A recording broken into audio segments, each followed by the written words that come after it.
This week on Reverberate, we're continuing our conversation with Todd and Ann Rechenbach about grace marriage. Last time we heard their story and what shaped their heart for marriage ministry. Today we turn to the practical side, what grace marriage looks like, what it's not, and why it resonated so deeply with them. If you've wondered how this ministry works or how it can encourage couples in every stage of marriage, this episode will give you a clearer picture.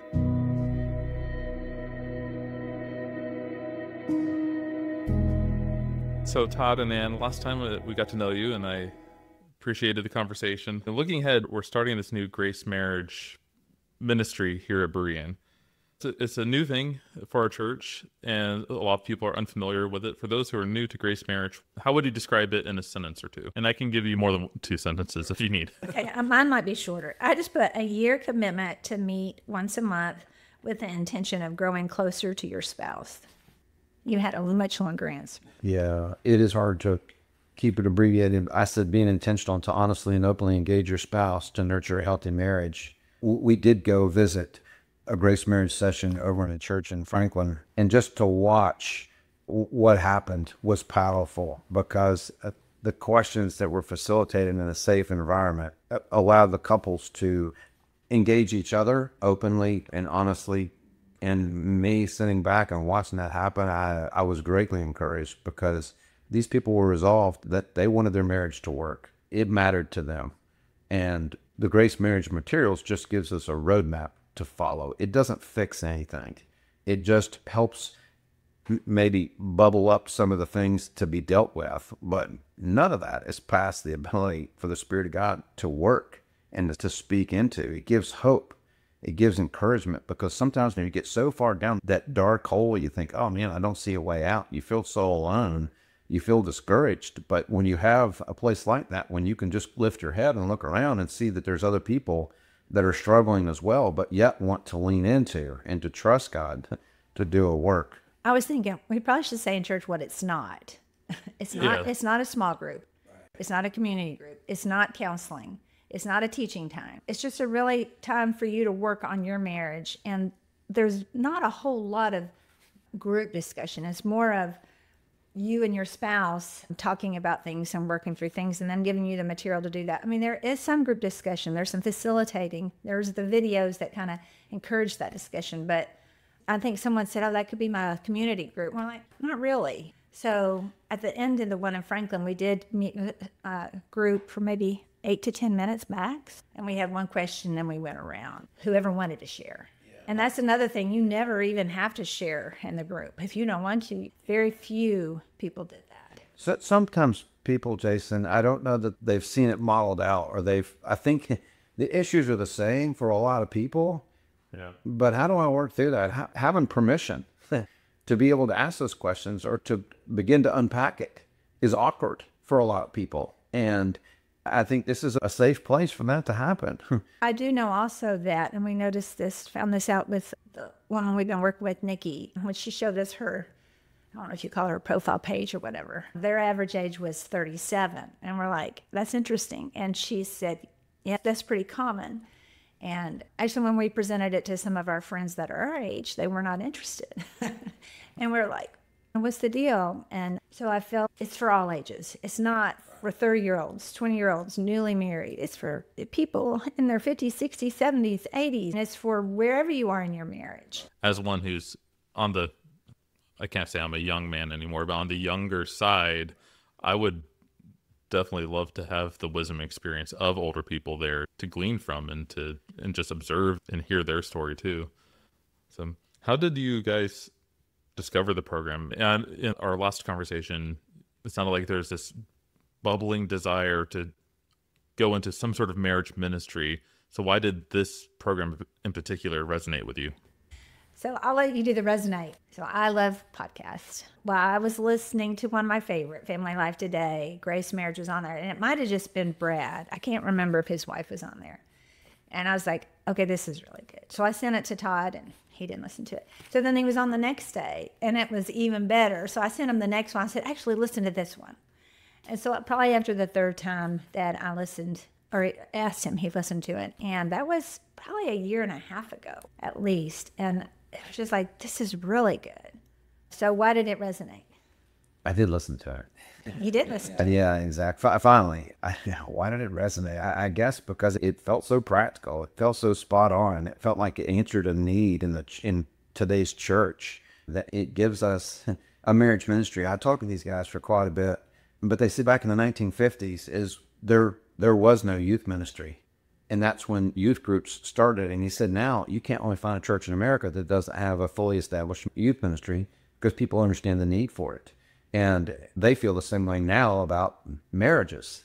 There's hardly any marriage ministry out there across the board. Like we talked about, there's premarital, and then there's crisis counseling, and then there's divorce care. But what about all the in between? What is it that we can do to speak into the people today, to lock arms together, to learn how God wants to change our marriage and undergird us, meet us right where we are? He promises to never leave us, never forsake us. But then why are we struggling? But if we have ways that we can get back to, what was it that first attracted me to Ann? What was it that God did that has held us together for 39 years? And I look back over that, and there's a lot of good stuff there. There's a lot of hardship, but there's a lot of really good stuff. And if we could give that message of hope to younger people today to say, you know what? Just because you don't get along doesn't mean that you got a bad marriage. There is a way forward. God can make this work. Life can be in full color. You can be filled with joy and goodness, even in the midst of hardship or whatnot. And I think Jesus has prepared us for that in his word. But what is the church doing to specifically undergird marriages so that we can be good fathers and wives and moms and dads to love each other? It's, in my opinion, Jason, it's right at the heart of where I think if the enemy were to attack and to try to be able to disrupt our Christian society, if you will, he would attack the marriage. If he can bust that, mom and daddy don't get along anymore, and everything, that would be the easiest way to blow it all up. But my God's bigger. My God's bigger, and he has a plan and a purpose. He's put it there if we can slow down long enough to walk the path forward. And I think the tools and resources from Grace Marriage help model that. It's not a be-all, end-all, but it's a roadmap. It's a way forward. How is it, we discussed this a little bit in the last conversation, but how is this different than, let's say, a one-time seminar or a one-time couples retreat? I was just thinking it helps create lifestyle habits. It's not a one and done. And I think going back to the other marriage enrichments, we decided we were probably both immature when we first went, and selfish and prideful. So we had to work through a lot of that. But then there was nothing else after the retreat. The retreat was over and then it was done. So I think this helps create, it's ongoing rather than just go away for one weekend and then you're done. Makes more of a lifestyle as opposed to a one-shot deal. There's checkpoints as well. And it's once a month for however long you don't graduate from it per se. We could have people that you could be in this now as new and married, and there's enough content resources for them to walk all the way through. And yeah, when somebody has a strong marriage, that's like a light on a hill. Yeah. And it can be a beacon for other people as well to be drawn into, to give the message of hope and redemption. So this is a year commitment, but then you can sign up for the next year too. So it's not like isn't the entire course 7 years of material? Yes. Yeah, I think so. 7 years of materials, but I can tell you already, these guys are up to point. They're making more. Yeah, they're going to continue to make it relevant for whatever it might be. One of the things I'm taking back is that they've discovered how technology has become such a divisive issue, which I'm numb to a certain degree. I know it's an issue that I have maybe at a subconscious level, but I'm like, dang it, I want time with my wife. Why is it that I get frustrated when she's on her phone and vice versa? She's trying to have a conversation with me, but I'm trying to pick up that last score of a game or check the world news or whatever else it may be, and I've blocked her out because I'm on my phone. So learning that and the relevancy of that has got to the point where we both have learned to put our phones away and to be intentional, let our time together. So I guess let's turn to the practical side of what does this look like? So take us through a typical monthly session. If someone signs up, they walk in the door, what happens from the moment they walk in to when they leave? Yeah, well, I feel like so it's an hour and a half. So there's a welcome. They do have short videos. There's facilitators. At the one we visited, they had 3 couples that were facilitators. How many couples did they say were in there altogether? 40 maybe? But they didn't have them all there that night. But so they start off with what they call eye exams, where you list, you're with your spouse, you list positive qualities about your spouse. And it could just be from that week or just to kind of keep, instead of thinking the critical, to think positive. What areas have you seen in your spouse this week that you can encourage them on? And then you share them with each other. So you're still not talking with anybody else but your spouse. So then they have a time to share with one another. And then I know they had maybe another video of the topic they wanted to discuss. I can't remember what it was. And maybe a short group discussion. And then again, questions that you answer.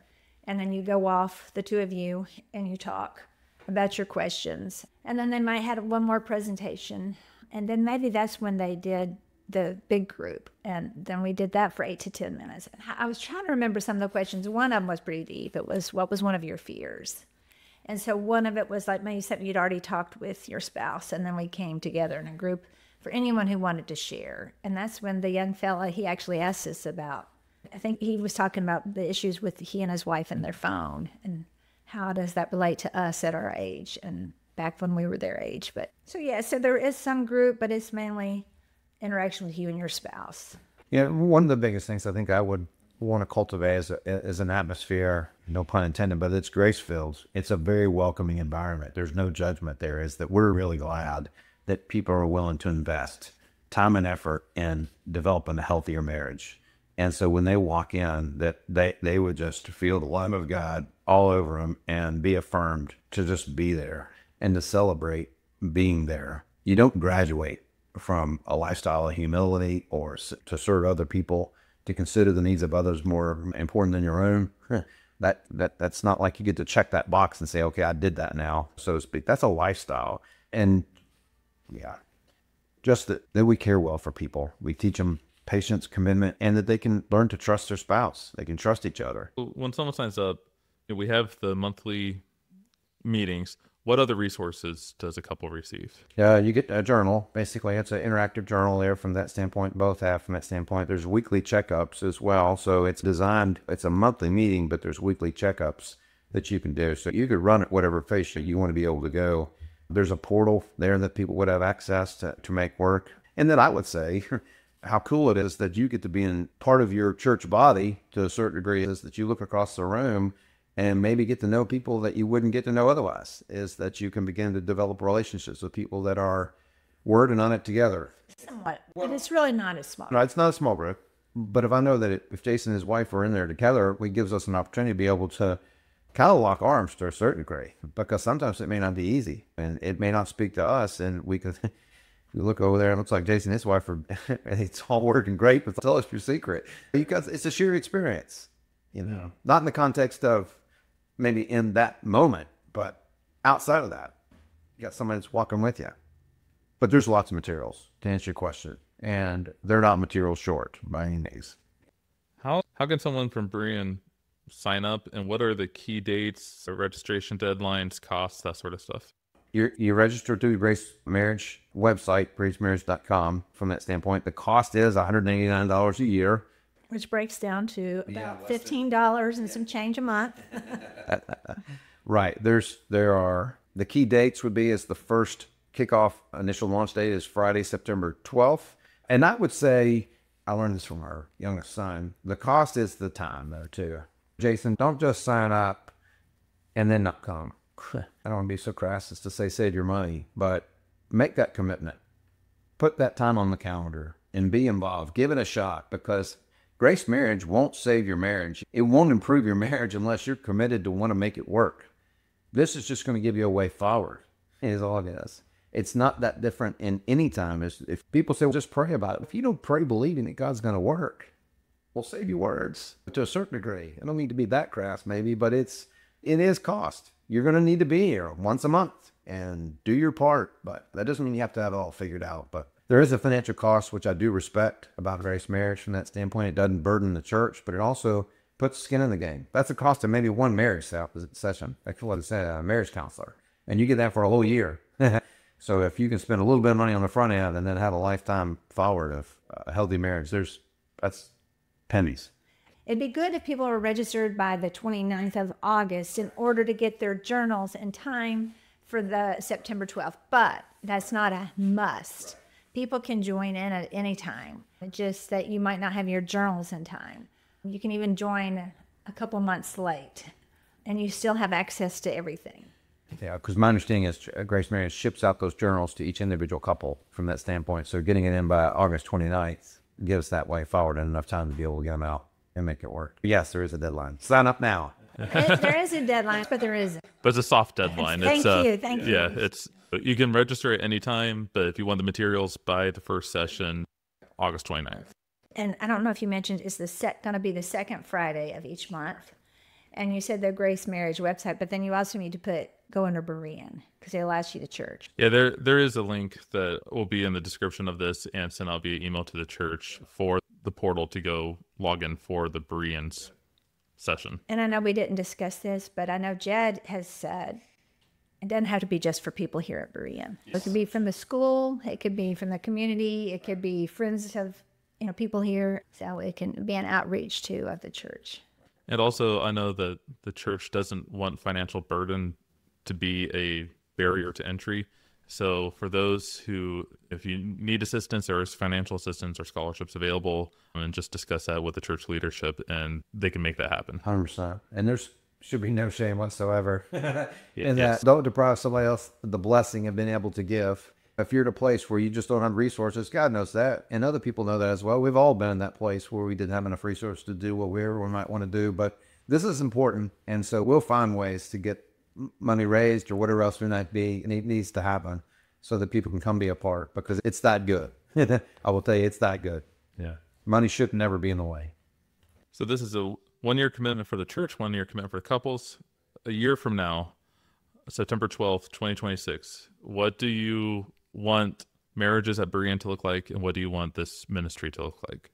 Stronger marriages and stronger and thriving marriages were the words that came to my mind. Yeah, I almost have a healthier community from a standpoint is that there's kind of a commitment of almost discipleship, Jason, is that other couples saying, you know what, I care enough about my neighbor. I care enough about the guy sitting next to me in church that it is, if I even sense in any form or fashion that maybe their marriage isn't all that it could be, is that there is a way forward to be able to testify. God changed our marriage. God encouraged us. God gave us something that we were just going through the motions, and it was life had just got grayed out. But now it's better. It's different. There is an awakening again. I have a renewed passion for my life now that I didn't have before. And when that message gets out and more people are having that level of intimacy amongst each other, it's easier for them to give that to their children, to give to their neighbors, to give to our church membership. And my hope would be is that we're a healthier congregation, and it doesn't just all have to wait or lie on the feet of our pastor or other people in the church, that where a crisis happens, it just, their office stays jammed up because we got so many stuff going on that we don't know what else to do.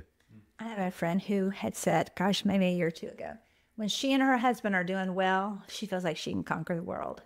And I feel like when we're not doing well, that just keeps us so much from what God has for us to do. So when we're doing well, like you said, we can pour into other lives. I'm not saying we can't when we're not doing well, but it just is so much easier when our marriages are thriving to be able to reach out to others.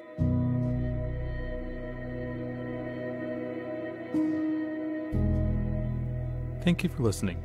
Todd and Ann remind us that healthy marriages grow with prayer, time, and honest conversation, and that God uses those habits to strengthen families and the church. The first session of Grace Marriage is Friday, September 12th, and the deadline to sign up to receive materials in time is Friday, August 29th. Learn more or register at berean.church/grace-marriage. Next week, we continue our Q&A series on Proverbs, focusing on the topic of the family. We hope you'll join us.